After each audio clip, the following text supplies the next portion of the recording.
ஜோசியம் பார்க்குறவங்கள நான் தப்புன்னு சொல்லலை.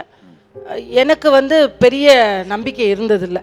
ஏன் அப்படின்னா, எனக்கு ஒரு தெரிஞ்ச ஒரு ஃப்ரெண்டு இருந்தாங்க. வாரத்துக்கு ஒரு வாட்டி போய் ஜோசியம் பார்ப்பாங்க. அப்போ அவங்க சூப்பராக இருப்பேன்னு சொன்னால் சூப்பராக இருக்காங்க. இல்லைம்மா இந்த வாரம் உனக்கு நல்லா இருக்காதுன்னா அந்த வாரம் உண்மையிலேயே அவன் நல்லா இருக்க மாட்டான். அந்த மாதிரி இருந்திருக்காங்க. அப்புறம் டெய்லி இந்த கலர் தான் போடணும், அந்தந்த கிழமையில ஒரு கலர் ட்ரெஸ் போடுவான். சரி, இதெல்லாம் பார்த்ததால அவங்க நல்லா இருக்காங்களா அப்படின்னு பார்த்தா இல்லை. மைண்டு தான் பவர்ன்னு நான் நினைக்கிறேங்க. ஒரு சின்ன எக்ஸாம்பிள், இந்த பின்னாடி ஒரு தம்பிக்கு யாரோ ஒருத்தர் சூப்பர்னு சொன்னா அவன் ஹாப்பி ஆயிட்டான். இமீடியட்டா இன்னொருத்தர் இல்லப்பா ஆகாதுன்னு டப்புன்னு ஒரு அப்செட்னஸ் வந்துடுச்சு.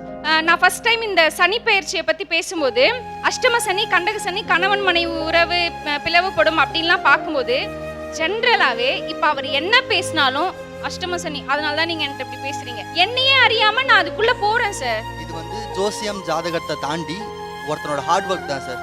அவன் ஹார்ட் ஒர்க் பண்ணா அவன் வருவான் சார். இவங்களுக்கு ஒரே ஒரு ரிக்வஸ்ட் வைக்கிறேன், நல்லது 1000 சொல்லுங்க, ஆனால் கெட்டது ஒன்று மட்டும் சொல்றாதீங்க. ஒன்று சொன்னாலும் அது வந்து அவன் மனசுல நின்று அவனோட கரியரே முடிக்கிறதுக்கும் ஒரு வாய்ப்பா அமையும்.